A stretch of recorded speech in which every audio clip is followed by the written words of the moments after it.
जितनी अपनी शक्ति हो, जितनी अपनी क्षमता हो, उसके अनुसार अपना आचरण बनाओ, चारित्र को अपने जीवन में स्वीकार करो। दूसरा है तुष्टि, संतुष्टि अपने जीवन में होनी चाहिए। अगर आपके जीवन में तुष्टि होगी, संतुष्टि होगी, तो आपके जीवन में शांति होगी। अशांत कौन रहता है? आकुलता में कौन जीता है? जिससे संतुष्टि नहीं होती, तुष्टि नहीं होती। इसलिए बंधुओं, इन 4 माह में अपना जीवन ऐसा बनाना कि आपको संतुष्टि रहे। यद्यपि आप जितने विकल्प लेंगे उतनी ही आकुलता बढ़ेगी, संतुष्टि नहीं होगी। पर आप अपने को वैसा ढालिए, बनाइए आप अपने को वैसा। आप अगर अपना ही निर्माण नहीं कर सकते तो आप दूसरों का क्या निर्माण करेंगे? हर व्यक्ति यह सोचता है कि मैं दूसरे को ऐसा बना दूंगा, ऐसा बना दूंगा। अरे भाई, तू दूसरों को बनाने की सोचता है, तू अपने विषय में बता दे कि तूने अपने को आज तक कैसा बनाया है। ध्यान रखो, चारित्र का निर्माण होना चाहिए, जीवन में तुष्टि यानी संतुष्टि होना चाहिए।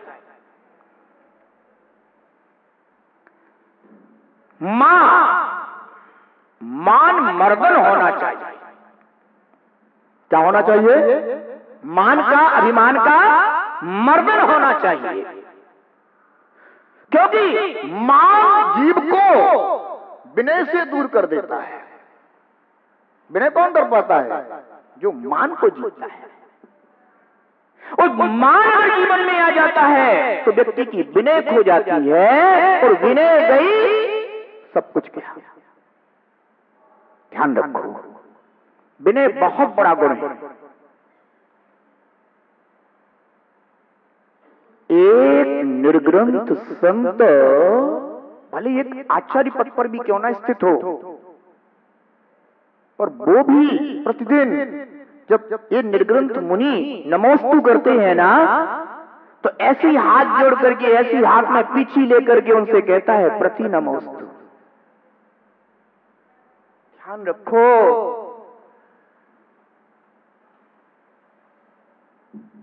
ये निर्ग्रंथ संत उनकी रत्नत्रय की वंदना करते हैं। ये नहीं देखते कि ये बड़े हैं, कि ये हमसे छोटे हैं, ये वर्षों के दीक्षित हैं, ये आज ही दीक्षित हुए हैं। जो निर्ग्रंथ संत आज ही दीक्षित हुआ है और रत्नत्रय को प्रकट कर लिया है, वृतारोपण विधि आदि सब संपन्न हो चुकी है, और उन्होंने कहा नमोस्तु, तो जिनने उनको नमोस्तु के योग्य बनाया वे ही उनसे कहते हैं प्रति नमोस्तु। बंधो, ये जैन दर्शन में विनय का उदाहरण है। क्योंकि मान का मर्दन करना ही मृत्यु को जीतना है, अमृत को प्राप्त होना है। चारित्र का निर्माण, संतुष्टि, मान का मर्दन, और अंतिम शब्द है मां मर्यादाओं का पालन। इन 4 माह में अगर चातुर्मास के 4 शब्द अगर अपने जीवन में आ गए, अपने आचरण में आ गए, अपने स्वीकार कर लिया कि हाँ हमें ऐसा ही होना है, तो समझ लेना कि ये चातुर्मास के 4 शब्द भी और इनके योग्य आचरण आपको इस धरा से उठाकर उस धरा तक पहुंचा देगा, जिसे सिद्धालय कहते हैं। हमें अपने को वैसा निर्मित करना होगा। मिटना है या बनना है, गिरना है या संभलना है। क्या करना अपने को? मिटना है या बनना है? आज तक क्या किया? कभी अपना निर्माण किया? आत्मनिर्माण हुआ है क्या? नहीं हुआ। अपना घर, अपनी दुकान, बस यही निर्माण हुआ है।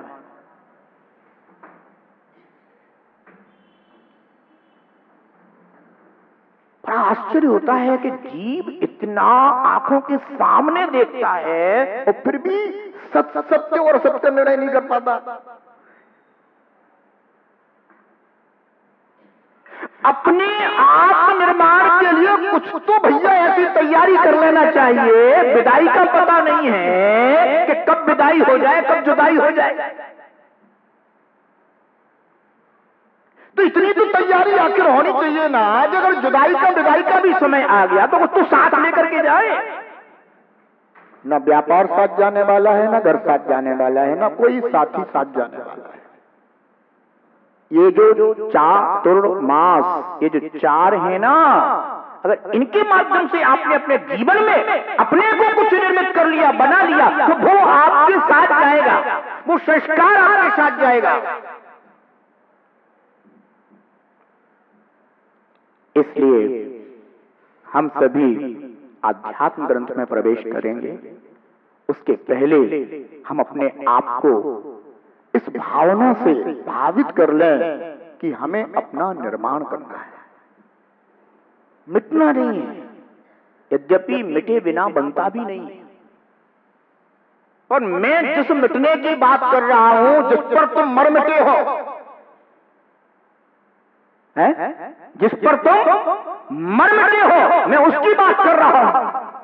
तो उस पर नहीं मर मिटना, मिटो उसके लिए कि ऐसा अपना निर्माण हो, ऐसा निर्माण हो, ऐसा निर्माण हो कि पुनर्निर्माण ना करना पड़े। पुनर्निर्माण अभी तो क्या चलता रहता है, फिर मिट गए, फिर बने, फिर मिट गए, फिर बने, न जाने कितने प्रकार के रूप स्वरूप अपन सभी जीव धारण कर चुके हैं। संसार में जितने जीव दिखाई देते हैं ना, जरा उनके चेहरे देखा करो। सूअर का चेहरा देखा करो रोज, दर्शन किया करो सूअर के चेहरे का। कहोगे कि गुरुदेव सब लोग तो कहते हैं कि देव शास्त्र गुरु के दर्शन करना चाहिए, आते रहे सूअर के दर्शन करो। अरे कम से कम उस जीव के चेहरे को देखोगे तो कम से कम ये चिंतन तो आएगा कि ये चेहरा मैं भी कितने बार धारण कर चुका हूं, अब मुझे ये चेहरा नहीं चाहिए, अब ऐसा निर्माण नहीं चाहिए, अब तो सच्चे देव का स्वरूप है, अब मुझे वैसा निर्माण चाहिए। इतना चाहिए बंधुओं। अपने इस मन को जो है ना, ये जो बिल्कुल और पदार्थों पर मर मिटा है, इसको कुछ तो ऐसा दो कि ये आपकी आत्मा के निर्माण में की भूमिका निभाए।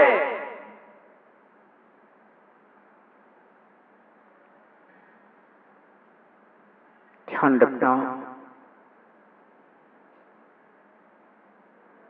जीवन में सद्गुरु होते हैं जो हमेशा जीव के निर्माण में अपनी भूमिका निभाते हैं। सद्गुरु की आज्ञा अपने जीवन में सर्वोपरि होनी चाहिए। ध्यान रखना, एक गुरु के 8-10 शिष्य थे और वे उनके पास रह करके उनसे अध्ययन करने के लिए उपस्थित हुए थे।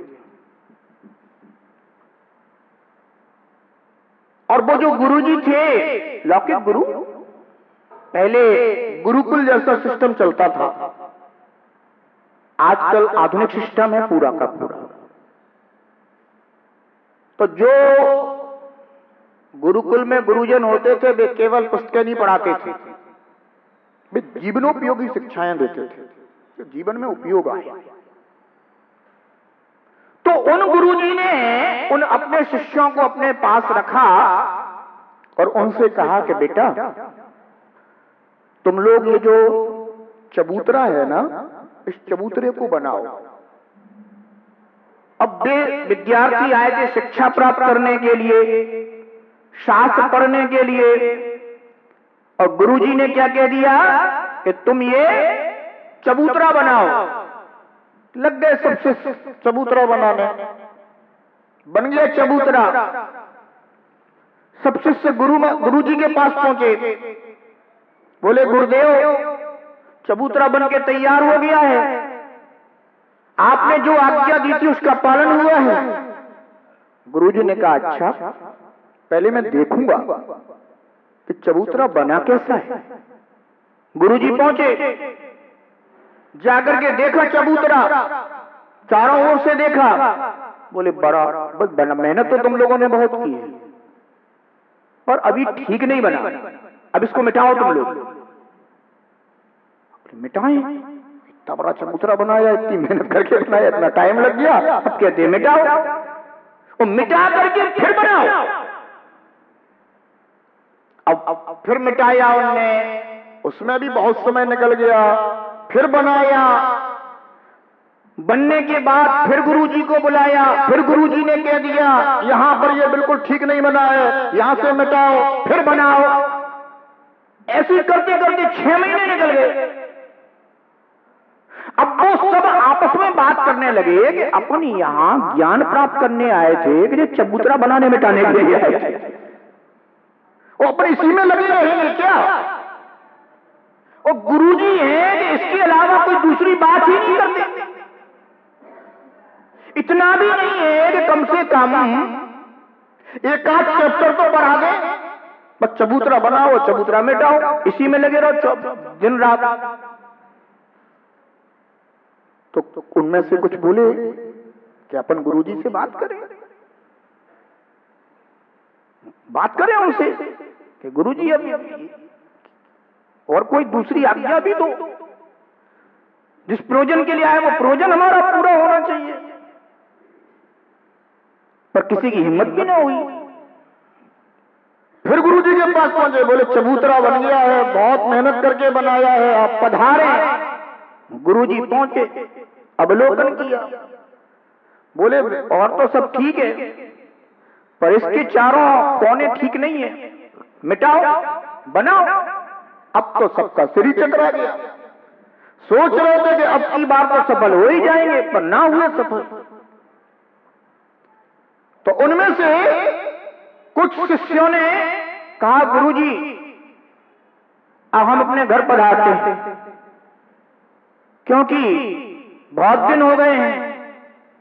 अगर पिताजी भी मिलने आ गए और उनने भी पूछा कि क्यों बेटा गुरुजी से क्या सीखा, तो यही बताएंगे कि चबूतरा बनाना मिटाना सीखा है, इसके अलावा कुछ नहीं सीखा हमने।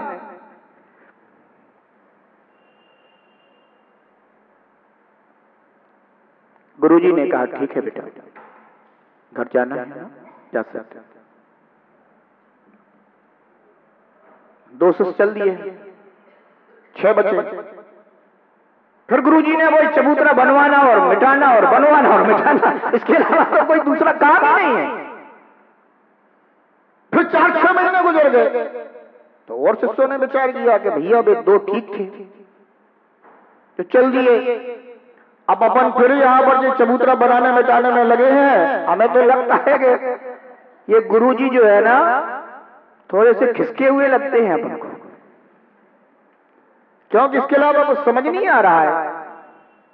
तो उनने भी निवेदन कर लिया कि गुरुजी फिर हम जाते हैं। उनका आशीर्वाद है बेटा जाओ। धीरे धीरे सब शिष्य चले गए, उनके केवल एक बचा, एक शिष्य बचा। और एक शिष्य को चबूतरा बनाते मिटाते बनाते मिटाते बनाते मिटाते 3 साल लग गए। 3 साल बाद वो जो शिष्य गए हुए थे वे एक दिन सब मिले। उनने कहा क्यों भैया गुरुजी ने आपको क्या पढ़ाया, क्या बताया, कुछ सीख पाए कि नहीं सीख पाए? तो उसने कहा कि हमने अपने जीवन में इन 3 सालों में एक चीज सीख ली है, और तो ज्यादा कुछ नहीं सीख पाए, पर इन 3 साल में हमने एक चीज सीख ली है। बोले अच्छा, क्या क्या क्या सीखा तुमने, जरा बताओ तो। बोले हमने इन 3 साल में गुरु की आज्ञा पालन करना सीख लिया है।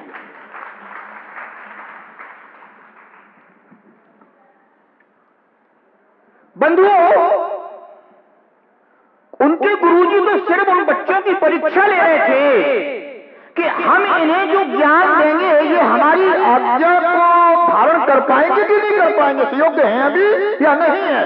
क्योंकि आचार्यों ने कहा है कि शिक्षा हमेशा योग्य पात्र को देना चाहिए, अपात्र को शिक्षा देने से वह ज्ञान भी हित में कारण न होकर के अहित में कारण हो जाता है। ध्यान रखना, शिष्य ने, जो इकलौता शिष्य था, उसने बहुत बड़ी बात कह दी कि मैंने 3 साल में और कुछ सीख पाया हो या नहीं सीख पाया हो, पर एक चीज जरूर सीख ली है कि हमने गुरु की आज्ञा पालन करना सीख लिया है। बंधो, शास्त्र ज्ञान बहुत उपलब्धि नहीं देता, उपलब्धि देती है श्रद्धा, जिसे आज्ञा पालन कहते हैं। और जिनेंद्र भगवान ने जो 10 प्रकार के सम्यक्त के वेद कहे हैं ना, उन सम्यक्त के वेदों में सबसे पहला वेद है आज्ञा सम्यक्त, जिसे जिन आज्ञा पर श्रद्धा है, ध्यान रखना, वही ज्ञान के योग्य है, वही चारित्र के योग्य है। और जिसे आज्ञा सम्यक्त नहीं है, जिसे आज्ञा पालन करना नहीं आता, जिसे आज्ञा पर श्रद्धा नहीं है, उसके जीवन में कितना भी ज्ञान आ जाए और कितना भी चारित्र आ जाए, पर वो ज्ञान और चारित्र उसके हित में कार्यकारी नहीं हो सकता।